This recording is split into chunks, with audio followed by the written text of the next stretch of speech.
Station Commander Reth had survived 17 diplomatic incidents, 3 species conflicts, 1 accidental declaration of war involving a misplaced food tray.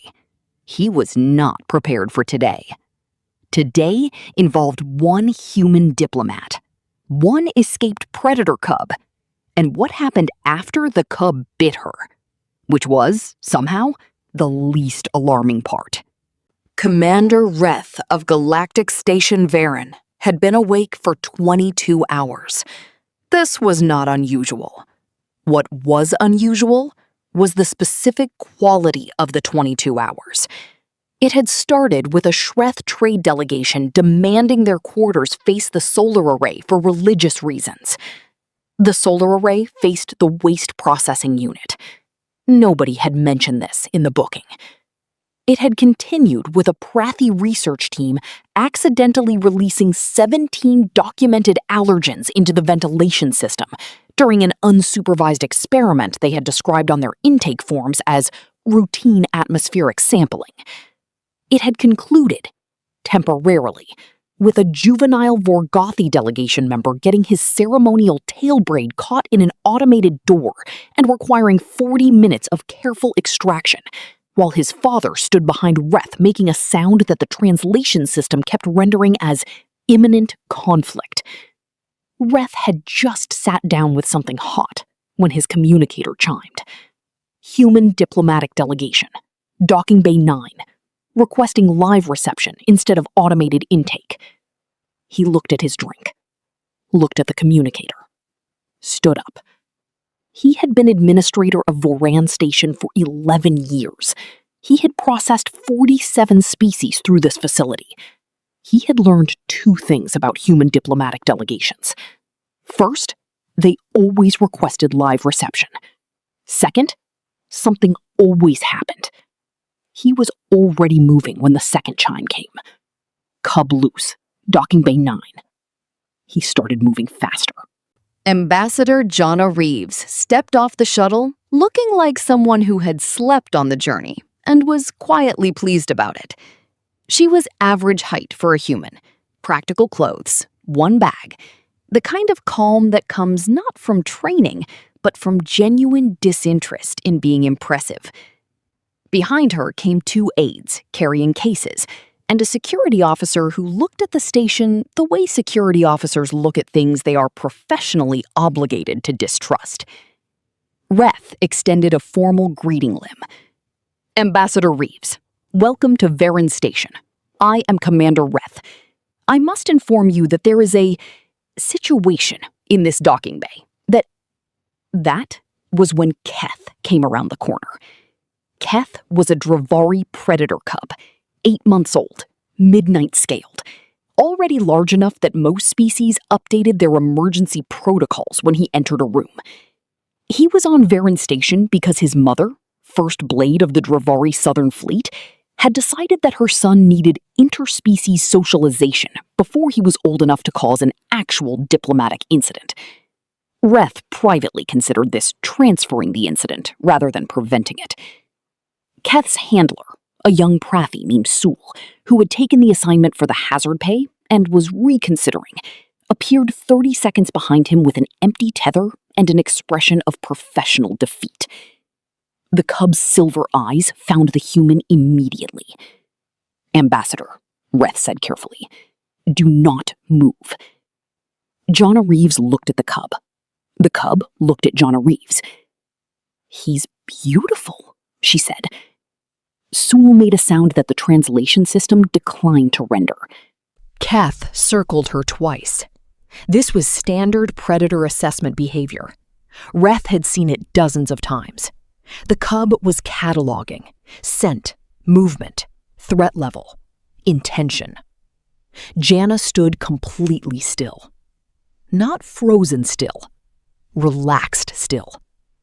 The specific stillness of someone who had decided that panicking was not going to improve the situation, and had simply opted out of it. Ambassador, Reth said, Dravari cubs are pursuit predators. Any sudden movement will trigger... Jana's communicator chimed. She glanced at it. That was all. One small, involuntary glance downward. It was enough. Keth lunged. He hit her left arm with the specific focused energy of a cub who had not yet learned the difference between curious and committed, and clamped down hard. Sewell shouted. Reth's mind leapt immediately to incident protocols, species relations committees, and the particular expression on the Dravari First Blade's face when she received emergency communications. None of that was going to help Jana Reeves, whose arm was currently in a predator cub's mouth. Jana looked down at Keth. Keth looked up at Jana. "Ow," she said. Just that. Flat. Conversational.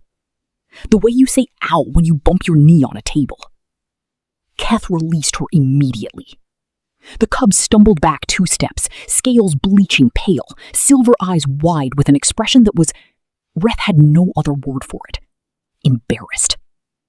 Jana looked at her arm. Looked at Keth. "Did you not have lunch?" she said.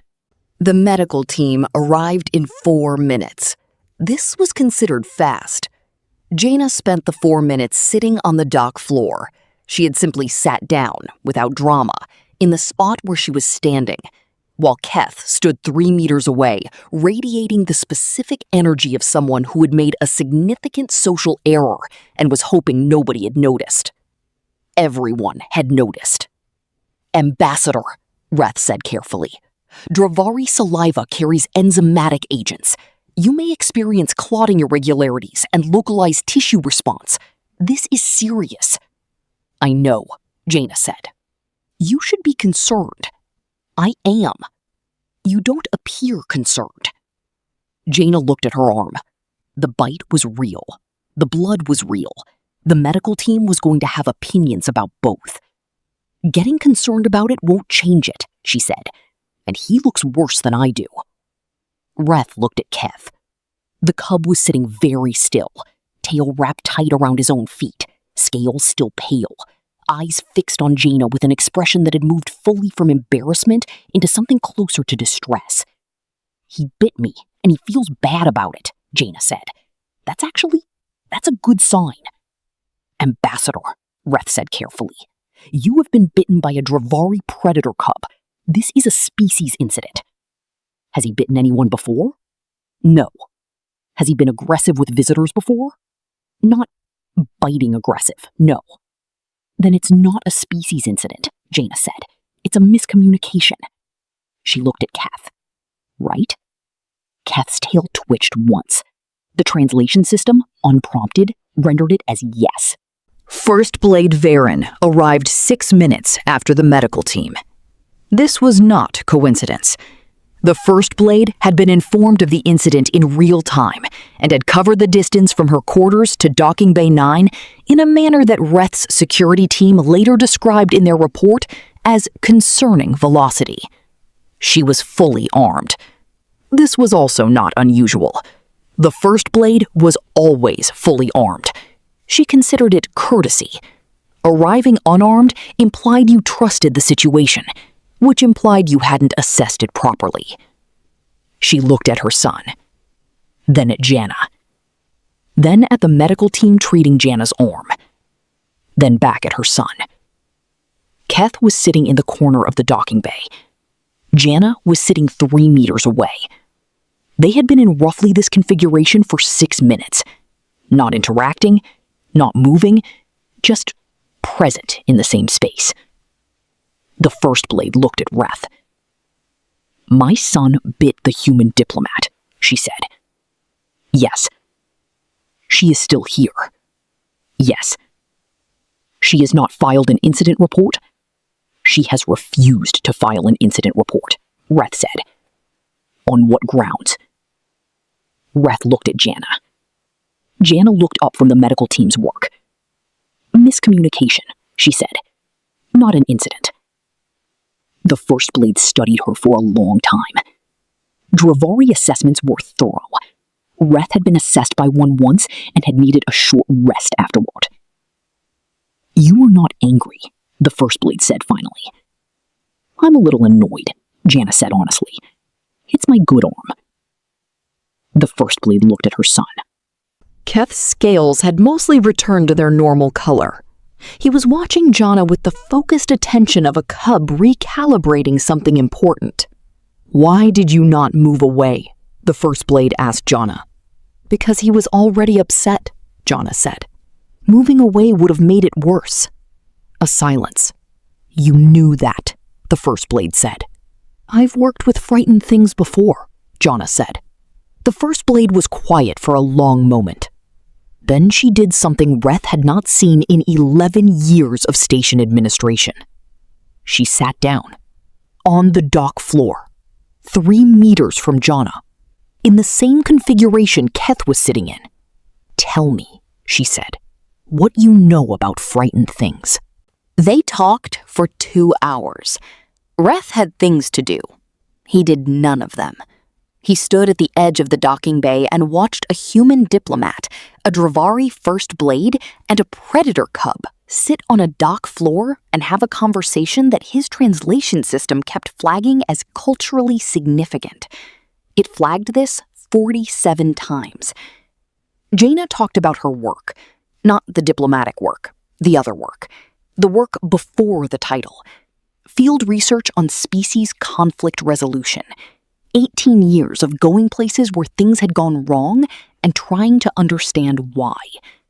The First Blade listened the way predators listen, completely, without interruption, processing everything.